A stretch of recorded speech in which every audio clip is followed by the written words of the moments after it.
Design Salvation, episode 64. This is Design Salvation, your lifeline to better design with Dixie and Annie. Our mission is to share our conversation with you so we can all elevate our work and lifestyle.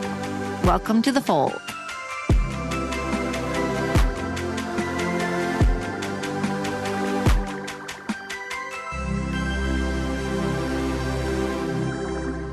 Hey, y'all, it's Dixie Stark. And Annie Lundquist. We're Design Salvation.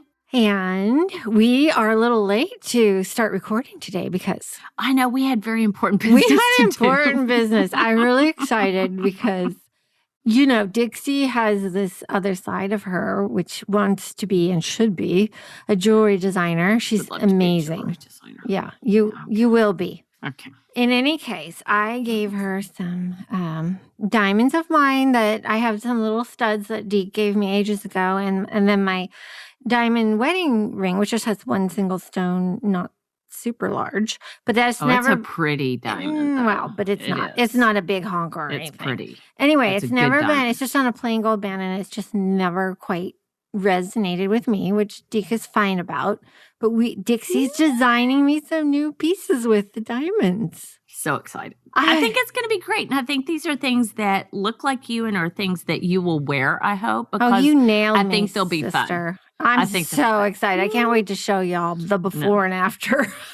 Oh, we do need to document that. Yes. Okay, I didn't even think about that. Yes, we need to document. And I have an anniversary coming up, so Deke will be thrilled that I get this done before the anniversary. I'm so excited. I have no idea what number it is, but he'll know. Oh, girl, you don't know what I number never know. You know that I understand. Okay, if it makes you feel better, I got mine wrong the other day. Yes, well, once you get to a certain point, you do lose track. Time just flies by. Well, it seems like it's been 5 years, but it just flies by. Speaking of which, we are wrapping up summer. We are wrapping up summer. By. Mm-hmm, mm-hmm. Crazy. Although here in Seattle, we have a beautiful Indian summer, honestly. But it's different. It has a different feel to it. It does have a different feel to it. It's hard to describe. If you don't actually live out here, it's really hard to describe to others. I do have my friends coming in town from Houston again, and I'm excited because they're going to get to see a time of year that's quite lovely here. Yeah, and I have Kim Faison coming to town. See? And I can't wait to show it off. People are getting smart. September is the month here. I'm not kidding. It's true. And we're about to go into Labor Day and the whole thing. So it's a little, generally when my kids were in school here, it seemed like there was this big switch at the end of August. I know, and I always feel like school time is the beginning of our year. And it's always felt like that, like a kaboom, we have a whole new routine, and it just launches us into fall. And this is different this year for everybody. Oh, for everybody. It doesn't feel the same. Of course, my kids aren't home anymore. They're off at college, and so it doesn't have quite the kaboom. No, but your routine starts to change. Yeah. You start to entertain differently. You got to wrap things up, though. I mean, I don't know. When I was, back home, down south, it's still hot as blue blazes. Yes. But everybody would know that, Labor Day, around Labor Day, that's when you start putting your other stuff up and you start dragging the other stuff out. You switch your closets around. Well, yeah, because you can't wear white after Labor Day in the fall. They'll get on to you. Now, that's kind of an old way of thinking. That's kind of an old thing. But that was one of the things when I was a little girl that my mom was always like, okay, we have to put our white shoes away. And, So this is an interesting question because I used to always switch my closet for fall.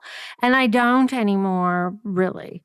I mean, I might put a few coats in the big closet and then bring them into my closet or something like that. But I read, it was years ago, I was reading something about, paring down and having everything in your closet so you kind of know and not switching it out. Yeah, so I don't have that many clothes, as you very well know. I have a ton of T-shirts. I'm a T-shirt nut. You are a T-shirt nut, but otherwise you're very spare. I do not have a lot of clothes. So the only thing that I do, which is really kind of funny, is I'll move things around in my closet so that the things that are more fall or winter will be in the forefront, but also just so it looks different for me. Oh, that's a good point. I do it Well, you so have a very pretty closet. thank you. Yeah. It still needs work, but it's pretty great. But I move it around so that it feels fresh to me, just like you do in your house. You know, when you rearrange the stack of books and you put a new something on it and you move your accessories around and you fluff your pillows and do that. I do that with my closet, but it's the same old stuff. Yeah, but there is something about I don't do the switcheroo, but I do a purge. Oh, nice. The purge feels good. I do a seasonal purge. Well, you know, I never really spend a lot of money on summer clothes. I find them quite disposable, yes. Mostly because I'm a mess and I get my whites so dirty. And despite my best efforts, I still end up ruining them. I have ink on 2 of my shirts this year. I'm like, great, I've got, ink on them. And toss those babies. Exactly. I got to get rid of them. And I do need to do a purge too. But, I was looking at some different things that we put on our calendar, like change your air filters. Like this is the time of year when people are like, we got to get our gutters, kind of ready for winter, whether you put something on them or not. And people do their fireplaces. Well, I need to do that. I need to schedule. So we had the furnace people coming. We had to reschedule that, but that's crucial for fall. Okay. I think that's great. Everyone put that back on your list. Yeah, put it back on your list. I have to get my fireplaces clean this year, like the chimneys. Yeah. I haven't done it in, I don't even know, but it's not safe. No, so I have to get that done. And then we are doing an exterior last minute painting job. Okay, so we have to get that done. Yeah. Well, that'll be really good to get that underway before, the rain starts setting in. Nope. And I'm getting my thresholds. I was cleaning them myself, but it's too much elbow grease. And I talked to my stone guy and he said, let me have my son come out and with some better stuff and just do it. Good Boom. elbows. And I said, yes, please send that little doesn't munchkin. That feel good? Yes. Oh, well, we still have a good month, but I think people are winterizing things like their boats and just their house in general. And, things are just moving and shaking. Well, they are. And though I always try and push fall off as much as I can, I was watching one of my favorite Instagrammers, whom many of you probably watch, Wise Guide, Caleb Wise, W-Y-S-E. You have talked about him before, and I don't know him. Yeah, W-Y-S-E, and then the word guide, like he's guiding you wisely. Oh, wise. He's adorable, and he's a huge, huge, huge, huge gardener, and he cans his vegetables and shows you how he does that. That's crazy. Didn't you say he's from Oklahoma or something? I should know him. Yeah, no, he has a huge plot of land, and his mama lives across the street with a huge plot of land, and he's just a darling, happy gardening force and cooking force. And I I love watching him. He's very casual and easy. And if you don't follow him, I think you'll enjoy it immensely. And lots of tips. The other day, he was teaching how to just plant a tree. And I was stunned because and I've seen him do this before, he just whacks the roots off. I mean, he really goes after. He doesn't treat them like I do. And I kind of admired his forcefulness. And I think it was better for the plant ultimately. This is what we're going to do. This is what we're going to do. Boom. And you get all this off of there and you plant this. And I learned so kind of much. Giving it a new life. Yes. I like that. I know. It's like a great haircut. You know, it is. Can't stop flipping your head around going, woohoo! Freshen up. Yeah. Feels good. So I would recommend following him. But anyway, the reason I brought where him are up, you going with this? Yeah, where am I Rabbit going? hole. You went down a rabbit hole. Oh, he loves the seasons. Like he's a freak about Christmas. And he's a freak about fall. He's a freak about pumpkins. And he grows his own, the pretty little warty ones. And he amends with other ones and the white ones and stuff. It's the warty ones, yeah. But he's already put his pumpkins out. Stop it. And he says, don't give me any grief. I love my pumpkins and they're going out and because they're grown and they're ready. But I can't. I can't do orange at the end of summer. I'm just not ready for the color change. Our pea patch across the street, where the park is, there's a big pea patch. There is a pumpkin down there or a squash or something. It is humongous. That's so fun. It's like what you'd enter in the fair. Oh, that's it's so awesome. Big. That's so I'm cute. I'm so curious as to when that little thing's going to go somewhere. Yeah. Our big thing, rather. Or some icky teenager's going to come throw it or something awful. Oh, no, they better not do that. Don't put a damper on it. I know, put a damper on my cute, huge pumpkin story. But anyways, it's a little early for me on the pumpkin thing. Oh, yeah, it's too early. It's just like when you open a catalog and there's Halloween stuff in there, even though that is coming up. That is coming up, and I get ready it in for the catalog, Get but ready it's for it. still because the next page is Christmas. Yeah, well, I know. It's just all back to back. I'm like, Mhm. how did all this just start running together? Is this us getting older, or is it just the way things are going? I don't know. I'm just not used to it. Well, I definitely think time moves more quickly the older you get. Maybe that's it. Fantastically know. more quickly. Maybe that's it. I'm Okay, not sure. so yes, everyone's. I don't know what other people do for fall, but I'd love to hear. Yeah, if I they would have too. little I'm routines, curious. or do I mean, other obviously people the have menu routines? changes. Oh my gosh, yes. So, I always find the end of summer. You were talking about your garden before we got on the air and how you were like, oh, it feels a little tired to me. I need to do a little. I thought it looked fabulous when I saw it, but you were going to go through and do a little snip here and a snip there and kind of, do a little rework on your sitting area. But I always struggle with, sometimes I struggle between seasons with you know how you change your clothes, but you're also changing your food. And so I like to eat what's in season. And so I struggle with the recipe thing a little bit. But right now I'm like, okay, squash. Asparagus is still good. Zucchini's good. I'm like switching it up because the berries and things are not like strawberries and peaches are starting to kind of fade out. Although our blackberries were late this year, so that's kind of nice. And I think, and what I love is our tomatoes come in late too, our heirlooms in this climate. I love heirloom tomatoes. They're gorgeous. Love They're them. Flexible. I love making gazpacho and so good. Bruschetta and do you say bruschetta or bruschetta? I say bruschetta, but you know what? I don't pronounce anything that is foreign to me. Right? I'll have to ask Jeannie. She'll know. Yeah. But no, I always say it wrong. I made gazpacho once a few summers ago. Oh, my phone's ringing. It's my sprinkler guy. Nice. For him to call. See, here we are talking about the gardens. I love that. Okay, tell him to hold for a minute. You're on the air. I'm on the air. Okay. I'm important business. Yes. So I made just the most garlicky gazpacho ever, and I served it in just a little shot glass. Yeah. But it was too much. Well, you could see people were flinching a little bit. So great. I kind of loved it. It sounds like something I would do. But it was funny. I mean, I did like garlic.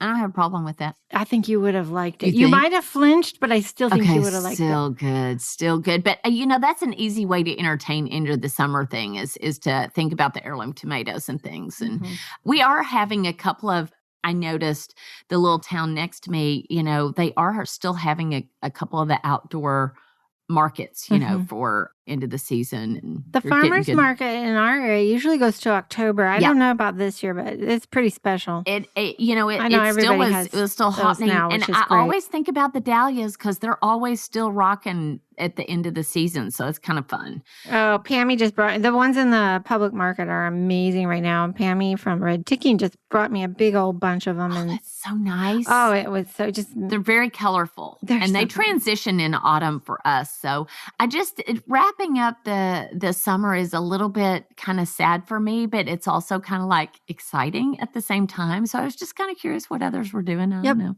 I always call fall bittersweet. It is kind of bittersweet. It's bittersweet. Because I really do enjoy our summers. And so somebody, Julia Reed just passed away. Oh, I know. And talk about change of seasons and recipes. Yep. A consummate entertainer. And she was. A whirlwind, a force to be reckoned with. She really was. There's a funny little term that her friend John Meacham said about her. Is that she was a tsunami of talent. Very well stated. I would say so. Yeah, she had so much style and I don't know, she was a great entertainer. She was a little sarcastic and it's kind of funny. She's a toughie. She was tough and but in all the right ways. But there were times that I'm like, wait, I might have missed that. Like, she when she did her sarcasm. Yeah, and she's so talented and so eloquent with her words that sometimes I was like, whoa, I missed it. It was funny because John Meacham also said about her, she was the William Shakespeare of profanity. Like she could swear in iambic pentameter or something.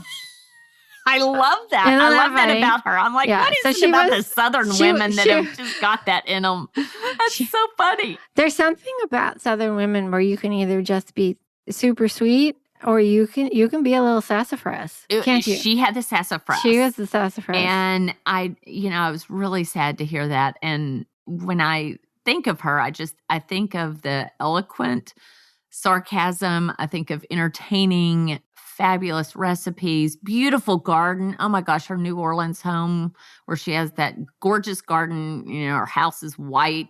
It's all right down really your alley. Pretty. It's a very green garden too. Yeah. It's not a lot of color, which I love. I know. No, and I was interested to see. It's so funny, when you figure out people after they've passed, and you really take a good look at their career. And there are two things that stand out to me. One was that she did the book, the Furlough Gatewood book. Yes. Which is so exceptional and wonderful and fun, because he was just such a creative genius with, of course, limited materials. I mean, he just would throw it together and create. It's just really fun.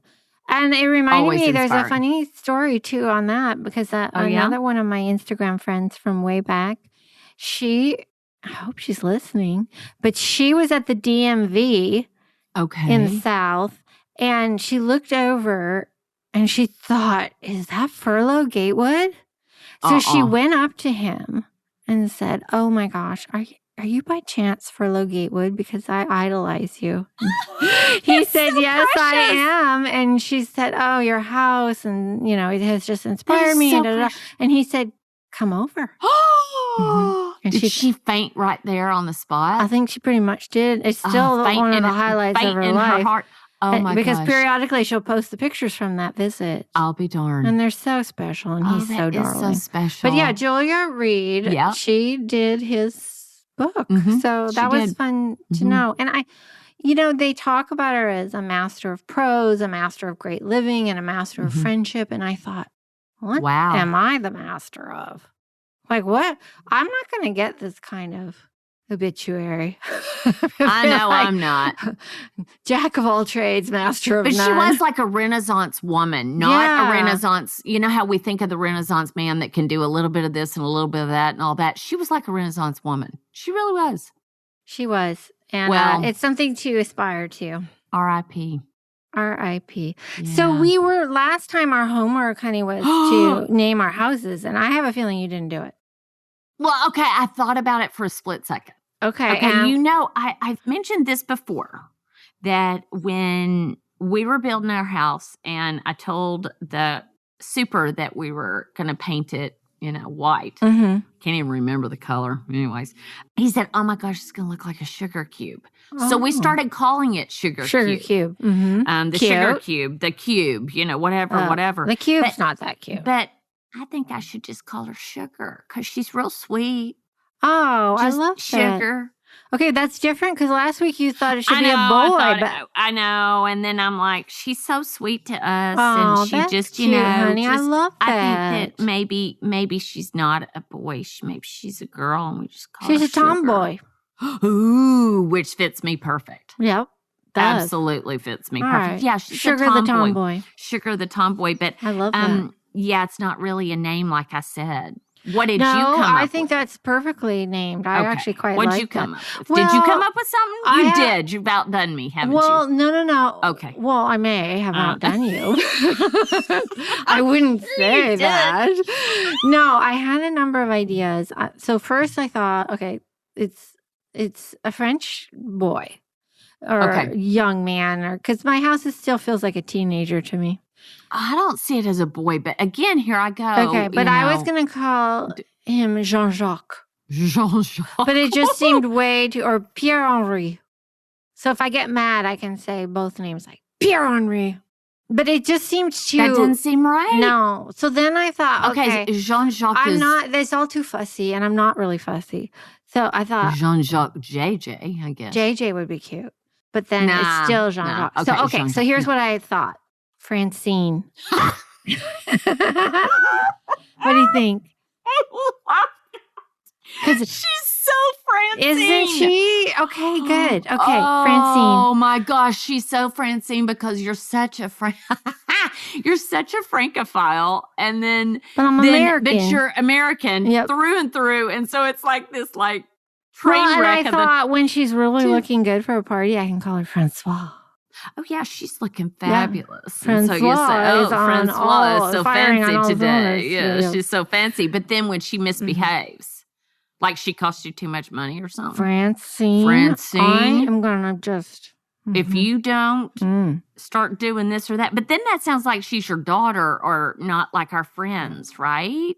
Are they supposed to be our true friends? because it's supposed to be our friend. That's true. But you know what? How it's turned into though for both of us, I think it's turned into they're our family. They're family members. Yes. So we just totally. But you know what? You pick your friends as your family. You know. That's right. Here we go. Francine. Is that happening? We've adopted Francine as our own. I think Francine is super cute. Okay, good. Thank you. You could call her Franny when she's being sassy. Mm-hmm.